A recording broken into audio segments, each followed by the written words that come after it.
am the strongest. My horns are unbreakable. Vasily Rasputin. He has all of the notoriety. But tonight, I will show the world my superiority. I will show him and all the others that they are nothing but weaklings.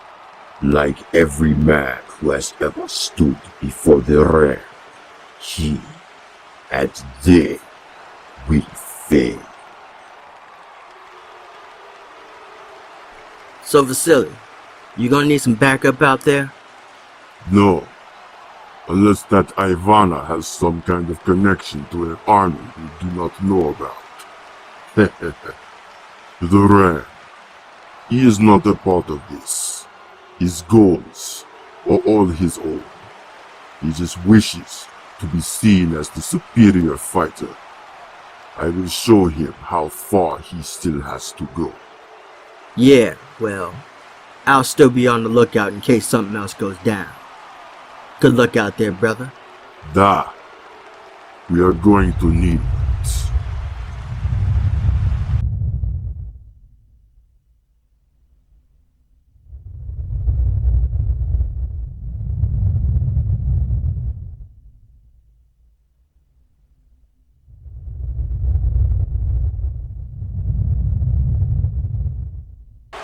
Ladies and gentlemen, it is now time to begin the round of 16 of the Trial of Kings tournament. Introducing first, fighting out of Moscow, Russia. This man is a grappler standing 6 feet 8 inches tall, weighing in at 275 pounds. Representing the Empty Corporation, please welcome the Ram, Alexei Baranov.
And his opponent, also fighting out of Moscow, Russia. This man is a freestyle fighter, standing 6 feet 6 inches tall and weighing in at 250 pounds. Representing the Fairy Gang, please welcome the Perfect Weapon, Vasily Rasputin.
So here we are, kicking off the next phase of the Trial of Kings tournament with the round of 16, starting with a pair of countrymen representing the Russian Federation. Alexei Baranov, aka the Ram, versus the Perfect Weapon, Vasily Rasputin. What we have here, partner, is a classic case of striker versus grappler. The Ram, a master of catch wrestling, Greco-Roman wrestling, and Russian military sambo. Rasputin himself also is a master of sambo, but incorporates as well a plethora of mixed martial arts techniques, including kickboxing, karate, and judo, and is definitely more than happy to show off his skills. But the striking techniques of Rasputin at this point don't seem to look like they are having much of an effect on the larger and stronger Alexei Baranov. Yeah, we saw a lot of that in Baranov's first match against Tog Sakchai. He took a lot of strikes and just absorbed those blows just to get his grubby hands on that kickboxer and ended up almost putting him to sleep. And the Ram could be putting Rasputin away early here, but no. A kick out on a beautiful German suplex with a bridge by Rasputin, but the Ram continues to administer pressure. Another German suplex. No bridge this time, all impact square to the back of the neck of Vasily Rasputin, who has been able to do very little in the early portions of this contest, but might show signs of life here with that shot to the gut, almost the kidneys. Now once again, firing off the striking combinations, and this time he succeeds, bringing Baranov down with a spinning knee strike.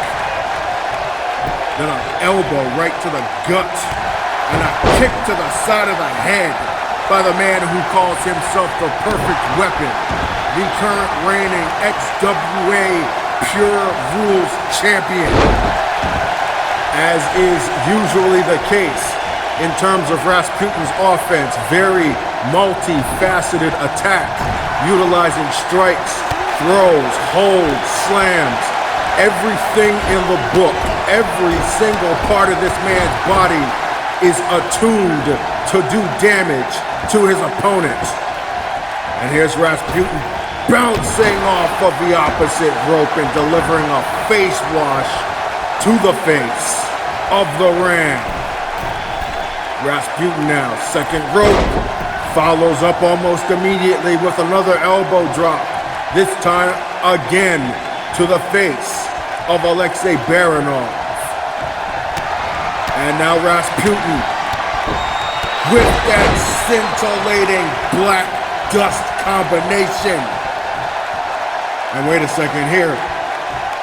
Ivana Zemanova, who is the professional advisor, at least that's what the reports have told me, turning her attention to Rasputin, or should I say, Rasputin turned his attention to her, and Baranov able to capitalize on the distraction and get himself back into this contest. And now just driving fists right into Rasputin's face. That's not very technical, but it is very effective. Rasputin in trouble once again. Baranov to the second rope, hoisting Rasputin and delivering a swinging DDT, tornado DDT. Not a very commonly used move by a man of his size, but you would have to imagine that the Ram is of a tremendous amount of athletic ability to go with that raw, unmitigated power of his. And he may be looking to put this one away straight away. Standing reverse Katagaruma to Rasputin. And Ivana Zemanova just loving what it is that she sees. As Baranov goes for another pinfall. But no, only a count of 2 off of what I would probably consider to be one of Baranov's most effective techniques. Rasputin still with plenty of fight, but just how much is the question, as he has been taking a lot of punishment over the course of the past few minutes by Baranov, who just tossed him over like a sack of potatoes. My goodness, the power of this man. But again, Rasputin kicking out at 2 3/4. Baranov having to step outside of the ring to regroup, and now Ivana Zemanova looks to be having some words of advice to her client, so to speak. And interestingly enough, I think Baranov is the only guy who's actually been accompanied to the ring in one of these matches in this entire tournament. I mean, we've seen plenty of guys actually interject directly into matches at either the middle or ending points, but not at the start. And her presence could certainly pay dividends if her efforts assist Baranov in securing the victory here tonight and advancing him into the next round of this tournament. Right now, it looks like his chances are pretty high because he has been manhandling Vasily Rasputin for the majority of this particular contest. But hold the phone. Rasputin slips by a right hand in the corner. Now a couple of kicks to the guts. Whipping Baranov to the opposite corner and then delivers a stiff forearm shot right to the face. And just like that, Rasputin found himself an opening. But the question is, can he capitalize and get himself back into this match? He is going to have to pour on offense the likes he has never done before to keep Baranov down on the canvas. And that right there is a good start. The signature spinning belly-to-belly suplex of Rasputin. Does he think that's going to be enough? No. Only a 2 count after one of Rasputin's more devastating techniques. Still able to keep Baranov down for a significant amount of time. That's exactly the level of velocity that is behind that maneuver. Rasputin now with Baranov on the apron and drops him directly across the edge. I'm not even going to say it. You already know what part of the ring it is. Rasputin follows up. Oh! Showing off some incredible balance as he delivers the headshot. Russian roulette to the ring. Whipping Baranov back into the ring now. And it looks like he's going for the cover, trying to go for the finish, but look at Zemanova. Again on the distraction, this time taking the attention away from the referee. And quite possibly stealing a victory away from Rasputin. But now it looks as if Vasily Rasputin turns his attention to Zemanova. Some words being exchanged between those two. I don't know about you, partner, but Baranov looks gassed to me. He might have emptied his tank trying to find a way to put Rasputin down. Well, the longer a fight draws out, the less favorable it is for the larger individual because your muscles are starting to almost leak oxygen, and that's oxygen that's not going into your lungs. So yeah, you will be physically labored. You will be slowed down to a point where your effectiveness is dramatically diminished. And somehow I think Rasputin knew this was going to happen. And suddenly he has turned on the jets. Muay Thai knees. And now Baranov down and out. Outside of the ring, Rasputin perched on the top turnbuckle and down he goes. Crashing into the skull of the Ram right in between the horns with that hard elbow. The Ram is down and out. Rasputin springboards, delivers a knee slam, and now Rasputin might be looking to play yet another game of Russian roulette. Sizing Baranov up for the headshot.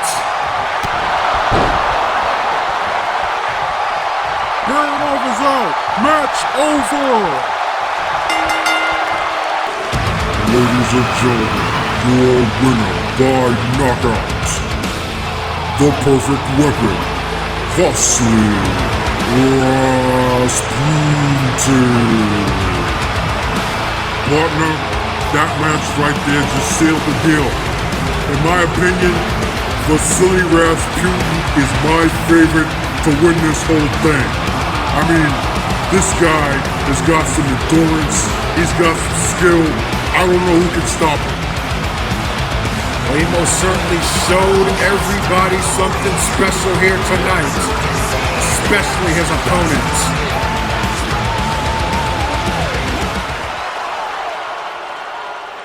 Mr. Rottweiler, I've come to inform you of a change to your scheduled match.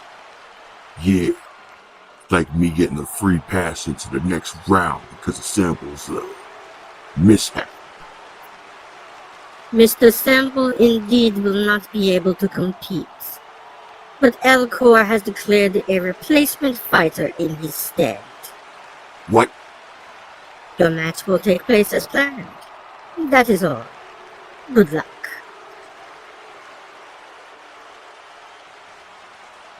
Mother. The second match of the round of 16 is about to begin.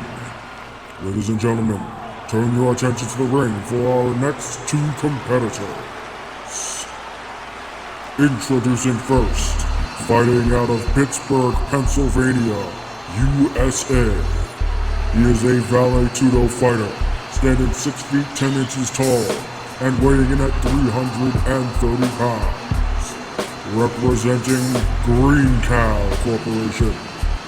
Presenting the Big Dog, Rottweiler.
Ladies and gentlemen, Aggressor Sample will be unable to compete in the tournament, but Elcor has chosen a replacement fighter to take his place. Fighting out of New York, USA. This man is a brawler standing 6 feet 6 inches tall and weighing in at 265 pounds. presenting the President and CEO of Elcor, the Godhand, Carson Breaker.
Well, this is an unprecedented turn of events here, ladies and gentlemen.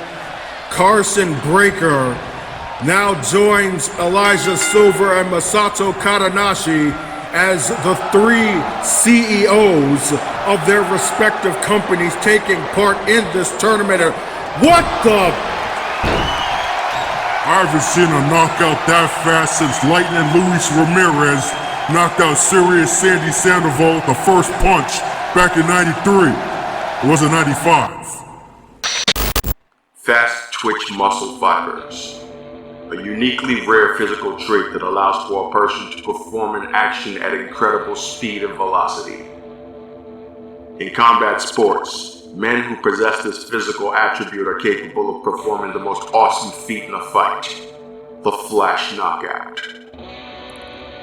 Carson Breaker possesses in his arms fibers so rigid that people who have seen him fight say about his one-punch knockout power that he has a god living in his hand. Hence the name of his finishing attack, the Godhand. It made him an underground legend, with there only being one man he was never able to knock out, the man who now sits on the throne of fear. Breaker eventually retired from fighting and used the wealth he amassed from it to build Elcor into a reputable organization worthy enough to become a part of Monarch's High Council, the Circle. Knowing full well of the destruction in his hands, he chose from that point on to never raise his fists until there was a need, which is why he declined a chance to partake in the second Tribes tournament, as he learned that Fate, then leader of the judges, had devised a plan to take the vacant throne and saw no reason to interfere. However, the treacherous Katanashi and opportunistic Silver's entry in the third tournament, along with the emergence of Tyson Blackheart, who had already taken action against Breaker's fighter in the group stage, forced him out of retirement. And now, the Godhand is unleashed once again.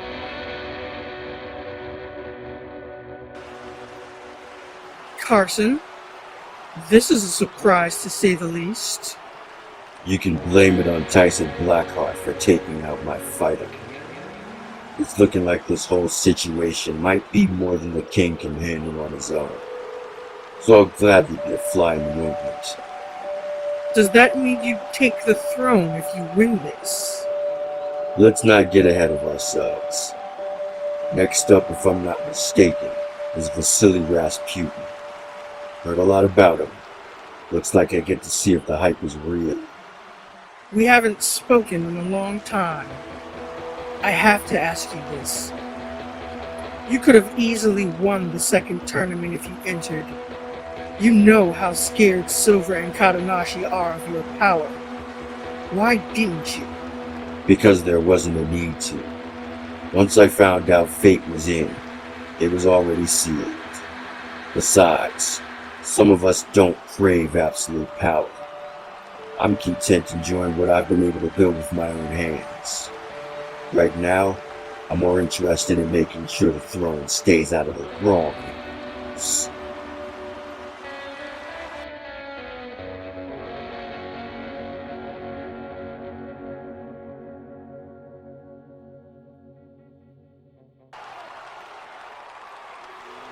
It looks like your knight has been knocked off the board. Such a shame. You should be the one to joke about getting knocked out, Frost. Rather nasty knee you took. I'm surprised you'd still show your face after such an emphatically utter defeat. True indeed. I was defeated. A well-laid plan was thwarted. However, the game is still ongoing, and I still have a hand in it. One thing you'll learn about me is that I always love to play. It's as the saying goes, I don't lose. I either win or I learn. So exactly why are you telling me this? I came to a realization as I got out of those bloody clothes. There are, in fact, 2 Blackhearts. You are most certainly not on the best of terms. I've already struck a deal with Katanashi, but now that I came to think of it, he's had ample opportunities to become the king and failed every time. That, and his next match, is against a beast of a man. You, on the other hand, face someone whose head is most definitely not in the game. I can help you find the weaknesses of every man you face from here on out. And all you need to do when the battle is won and you become the Red King is name a new Red Queen, me, and send your sister to the sidelines. As the King of Fear, after all, you can appoint your court as you see fit. And do you honestly believe you'll rule properly, bickering with her every day? Everything they've ever said about you is true, Ivory Queen. You are one treacherous bitch. I'm only loyal to one thing, and one thing alone. Power. So, what's this weakness you say Jonas has?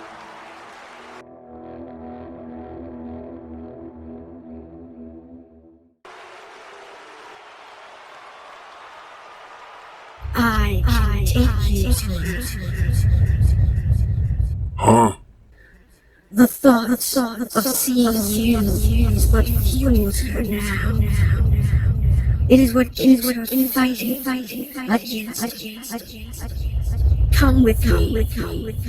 I will take you to her. You will be together once more. Where are you? You talking about Haley? You know where she is. She is with me. I am with her. We will be one, and you can be a part of us. You will have power that can't be overcome by any mortal man. Whoever you are, show your face.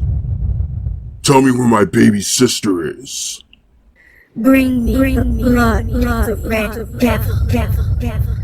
Do this for me, and I will take you to her. She is waiting for you. Waiting for me.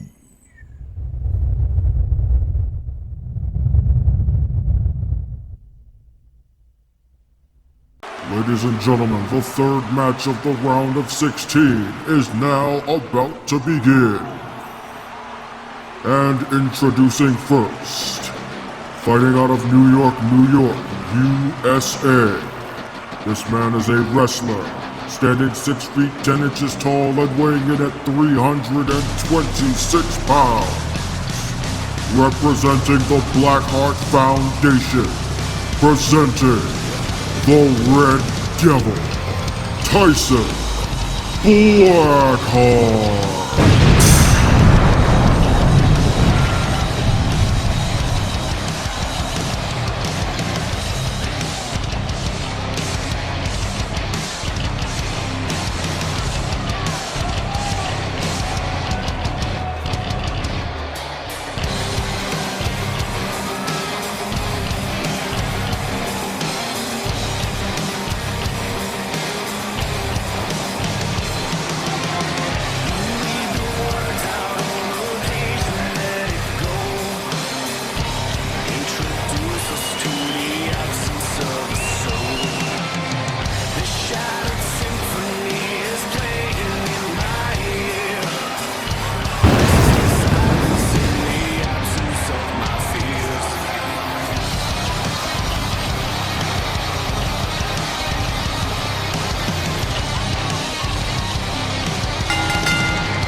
His opponent, fighting out of Detroit, Michigan, USA.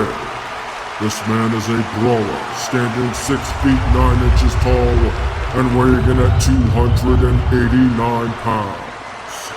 Representing Discovery Turbo, presenting the Hellhound, Tommy Jonas.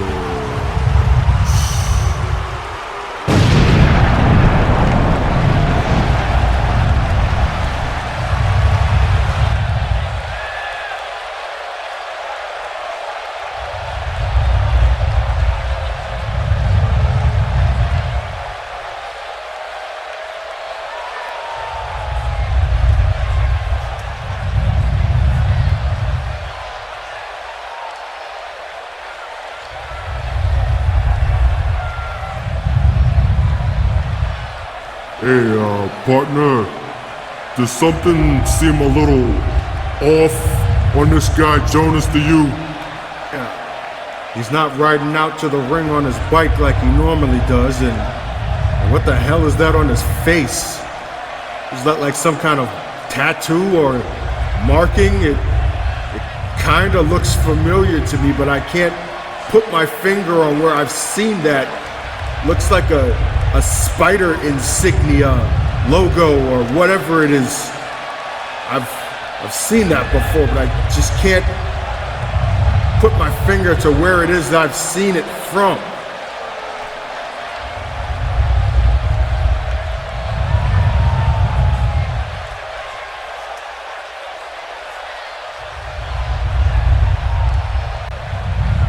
I don't know what it is, but the feel in the arena right now seems a little colder, like somebody turned the thermostat down a couple of degrees. There is definitely something off-kilter going on, and I can't really figure out what it is, but it does feel familiar.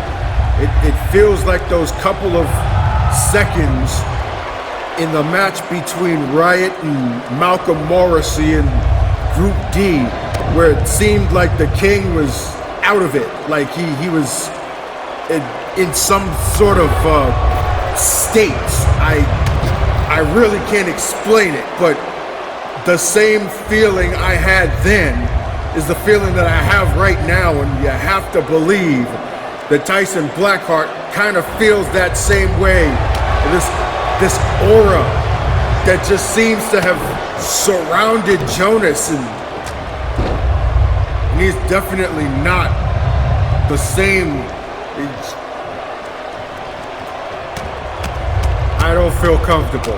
I really don't feel comfortable right now in this situation. And Tommy Jonas is definitely not in a proper condition.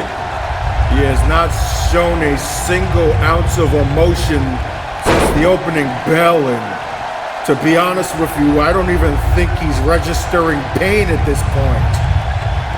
Not to say that he isn't administering pain, but Tyson Blackheart has gotten some licks in, and they don't seem to have any effect on Jonas, and not in the way that we've seen in previous matches where it's just adrenaline and physicality.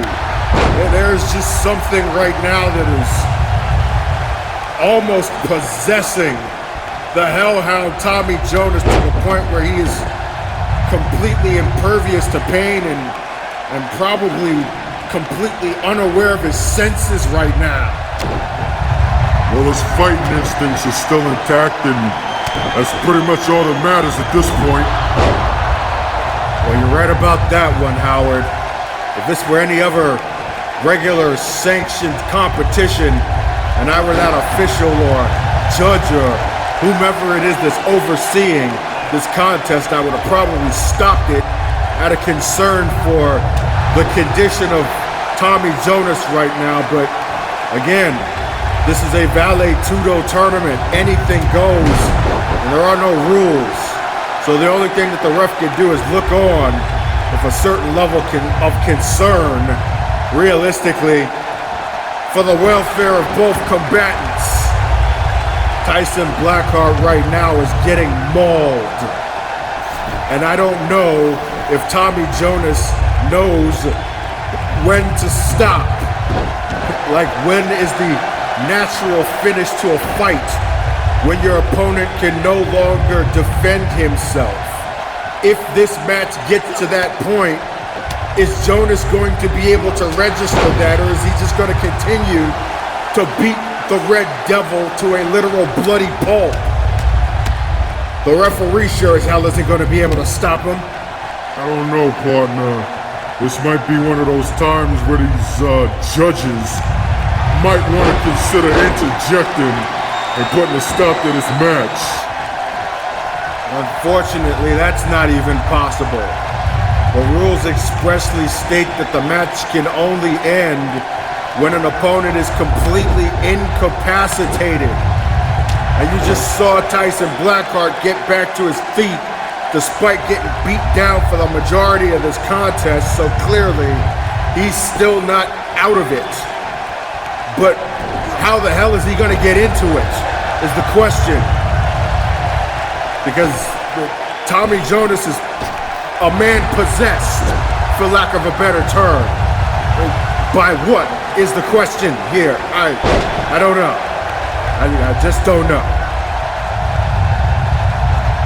I don't think I've ever seen Tyson Blackheart just get flat out dominated the way that he is so far. And look at Jonas, he's just standing there, emotionless, just not a single movement in his body. It's creepy. This is not normal. Oh, hold the phone. Looks like Blackheart might have a second win. Blackheart trying to regain the momentum in this match. We will see exactly how long he can keep it as he took Jonas down with a series of lariats.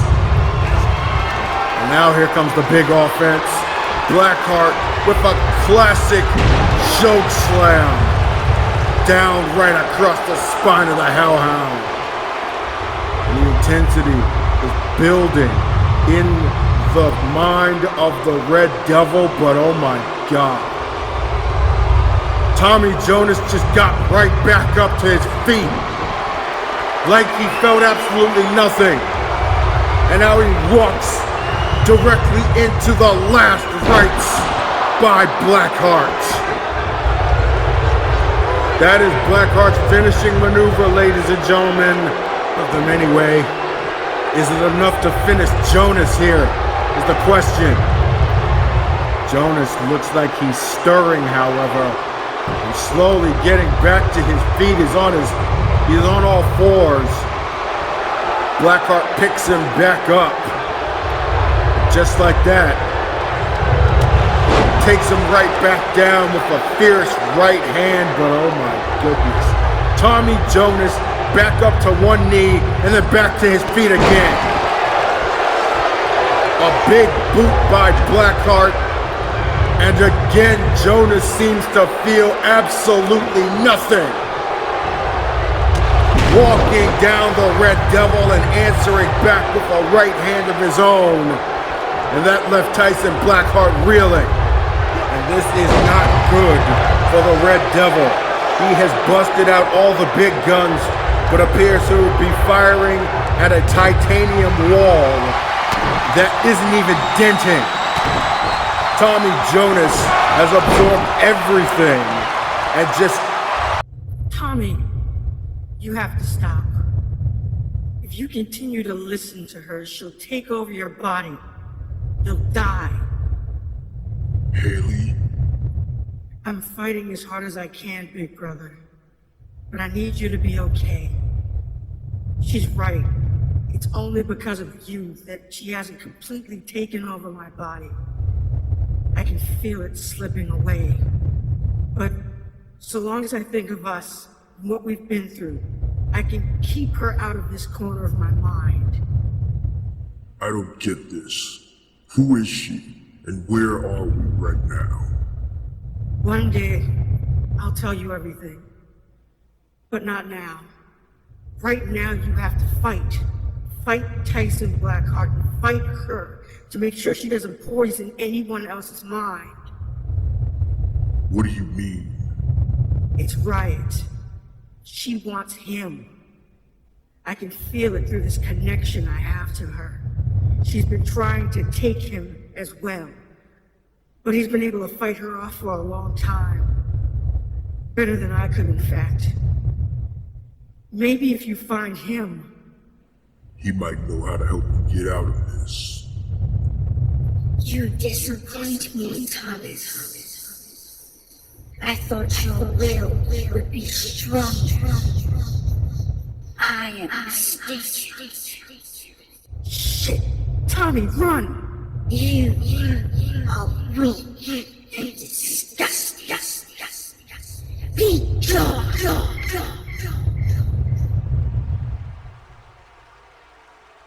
Whatever it is that's going on with you, Hellhound, it isn't a weakness. It's a sickness. You shouldn't be here. Not to worry, though. You'll be going home really soon.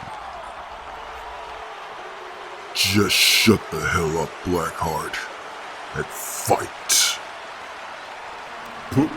Partner, what just happened? Everything just blacked out or something. Your guess is as good as mine, Howard.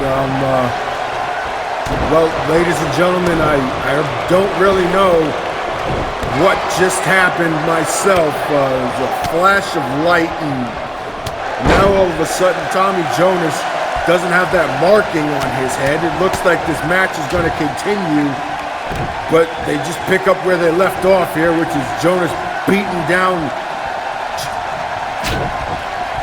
I don't know. I have no idea what's going on. Everything is just... I'm looking around in the audience and seeing that there's quite a few people who are disoriented and unsettled, and as soon as we can figure out what the hell just happened, we'll we'll put it over the public address system, but right now it looks like the match is continuing on here, and it appears that Tommy Jonas is back to normal, and let's just continue from here. Let's just pick up right from this point, and we'll try to figure out what happened moments ago in a bit.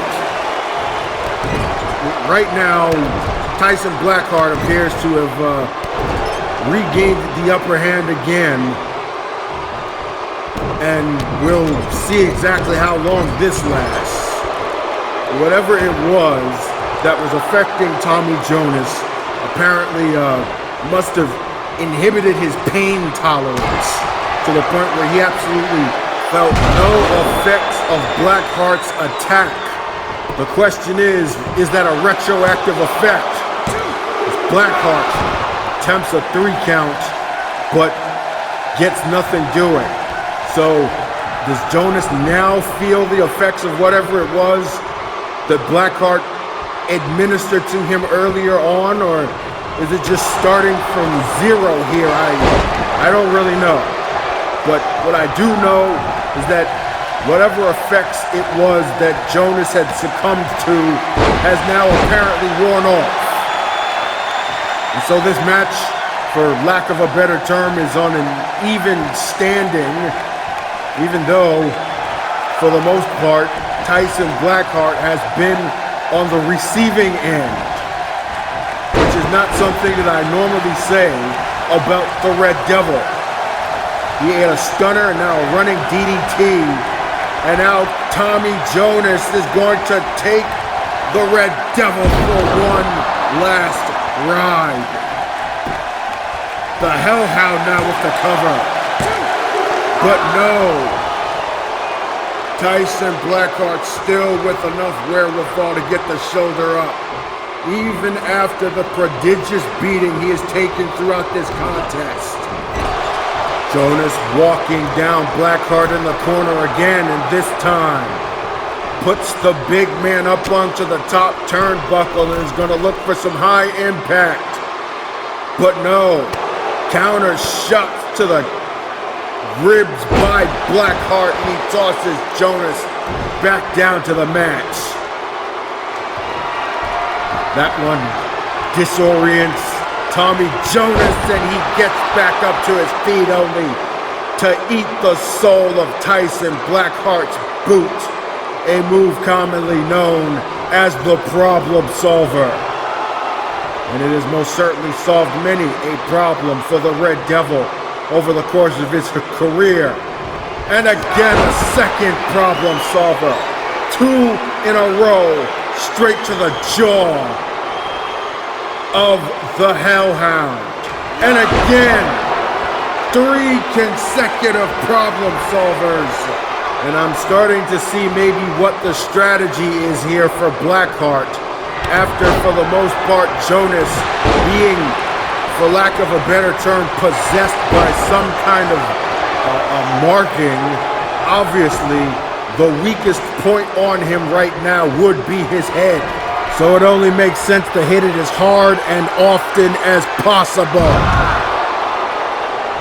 And Blackheart wasting no time with another choke slam, and goes instantly into hoisting Jonas up for the second time to read him the last rites.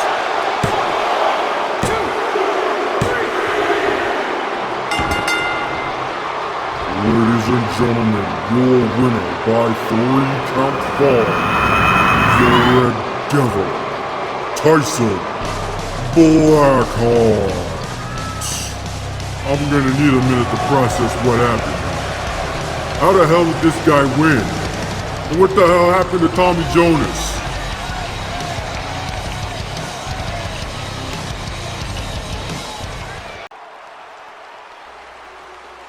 Katanashi-sama, I have security video I think you should watch. So the Ivory Queen still schemes. She must not have faith that I will defeat the Predator. How will she feel when I prove her wrong? It is I who am wrong. Wrong to think that I can trust anyone to the task of taking the throne of fear than myself. Bunshishi, it appears that you are the one to have taught me a lesson, my son. To trust no one.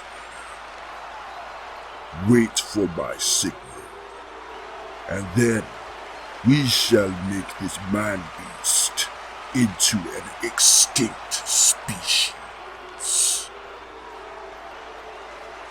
Match number 4 of the round of 16 is about to begin. And now, our next 2 combatants. Introducing first, fighting out of the nation of Sodiae. This man is a freestyle fighter standing 6 feet 8 inches tall and weighing in at 275 pounds. Representing Zinnertai, the Predator, Kamaru, Congo.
And his opponent, fighting out of Osaka, Japan. This man is a striker standing 6 feet 6 inches tall and weighing in at 240 pounds. Presenting the leader of the Katanashi Zaibatsu, the fighting god, Katanashi Masato.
My partner Howard had to step away after whatever it was that we experienced in that last match. But we are focused here on the halfway point of the round of 16. And one of these two men will face Tyson Blackheart in the next round. And we've got ourselves a definite case of contrasting styles here. The big, strong, powerful, and athletic Kamaru Congo versus the precision striking and technique of Masato Katanashi. And at this point, it doesn't look like that striking precision has any effect on his opponent, as the big man from the sovereign nation of Sodiaye has absorbed every single strike administered by Katanashi and retaliates with full force, dropping an elbow right there, right to the small of the back of the man who calls himself the Fighting God, the Grand Master from Osaka, and follows up with digging his knee into that same area, right in the base of the spine of his opponent. What an impact Congo made in his first appearance in the tournament, literally destroying the ring in his defeat of the beast Aaron Archer.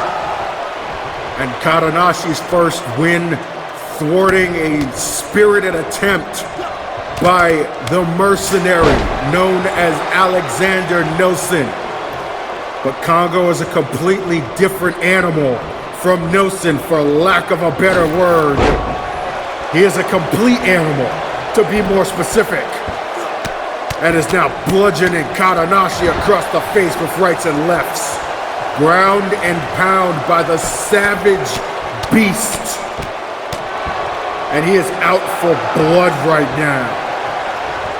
I don't think Katanashi has mounted any form of legitimate offense in this match thus far. Goes for what looked like a single leg drop kick to no effect, but now he seems to have, at least for a moment, incapacitated Congo to the point where he's able to dive out of the ring, right across the top of the head of the man that they call the Predator, with an elbow, and then follows up with a series of strikes. Katanashi now looking to find some way to continue to apply pressure to his opponent. He's gonna have to continue to use his strikes and use his speed advantage that he has. Bouncing off the ropes here. And another single leg kick. This one hits the mark and, well, okay, never mind. I thought that might have been enough to keep Congo down, but I gotta be honest with you folks, I don't quite know if Masato Katanashi has enough to be able to pull that feat off. Yes, he is a Grand Master, but Kamaru Congo is just inhuman. And I don't know if Katanashi's got it in him. Congo going for a 3-count fall, but the Fighting God with enough wherewithal to get his shoulder up.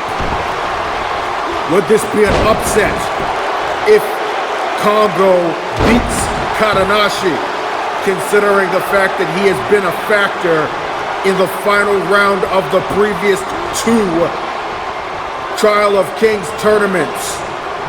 Or would this be an upset if Katanashi wins, considering the sheer amount of power and inhuman strength that is in the possession of the man-beast, the Predator?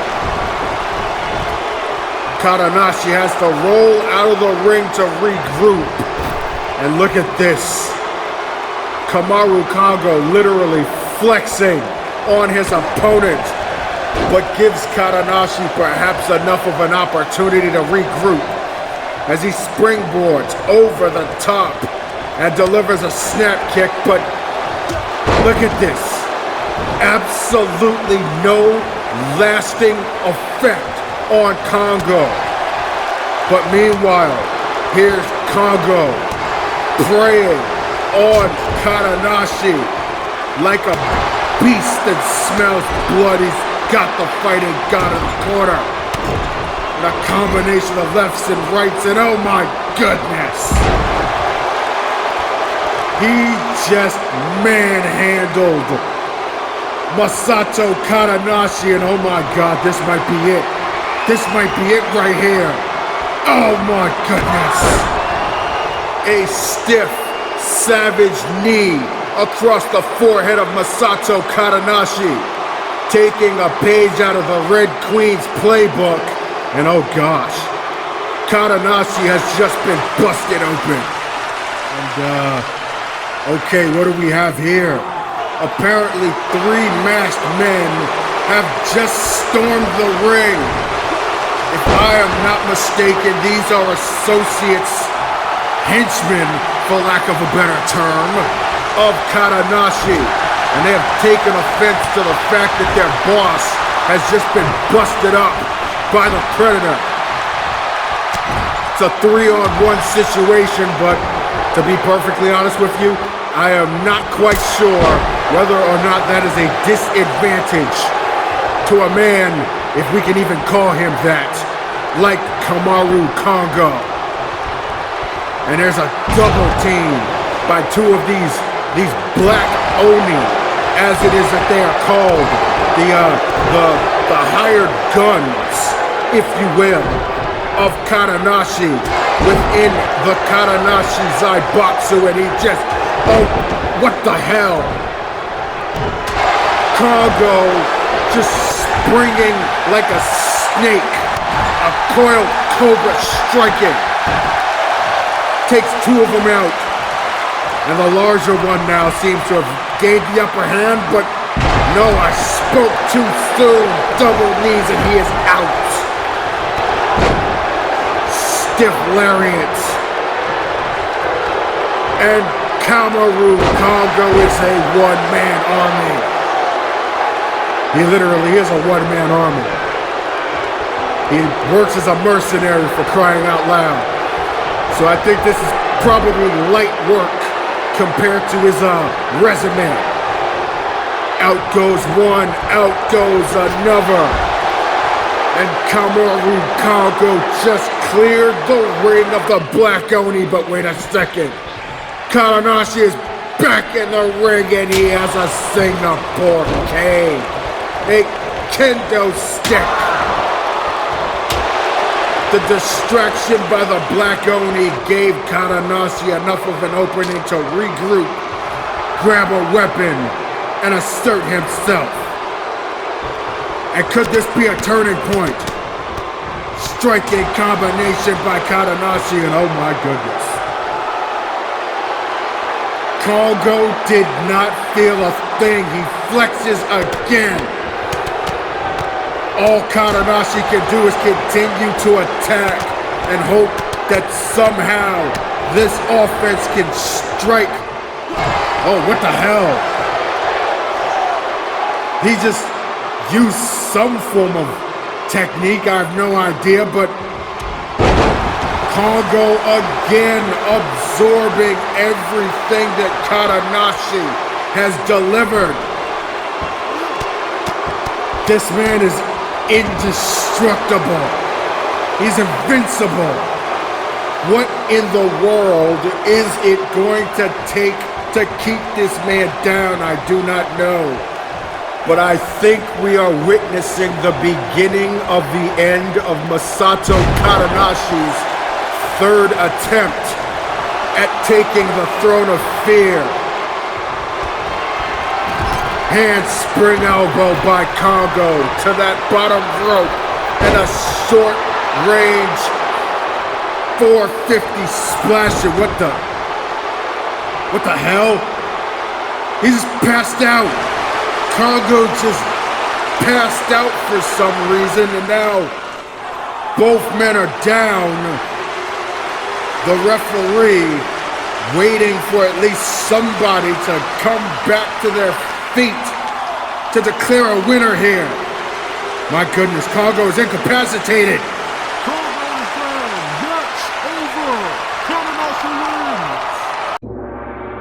最終圧力攻撃 A point strike to the pressure point on the head that incapacitates the enemy. The amount of pressure can be adjusted, ranging from rendering one unconscious to an instant kill.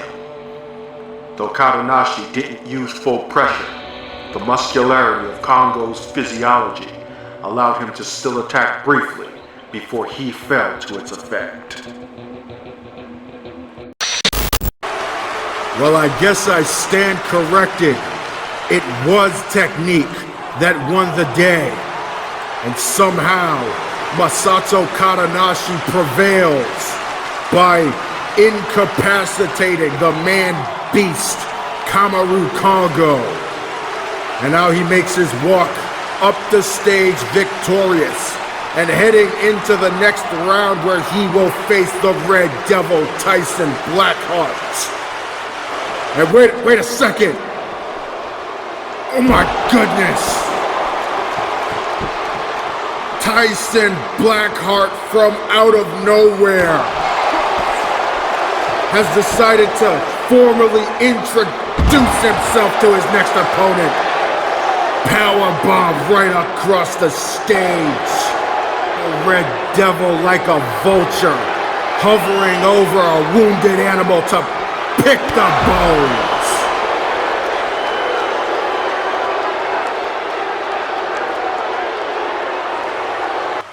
My poor dearest Masato. It is as I feared. Your mighty armor has a kink in it.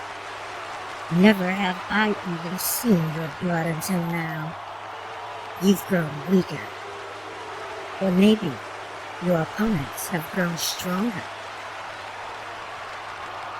In any case, our deal is null and void. I've chosen someone else to stand with. Someone who's far more willing to do what needs to be done.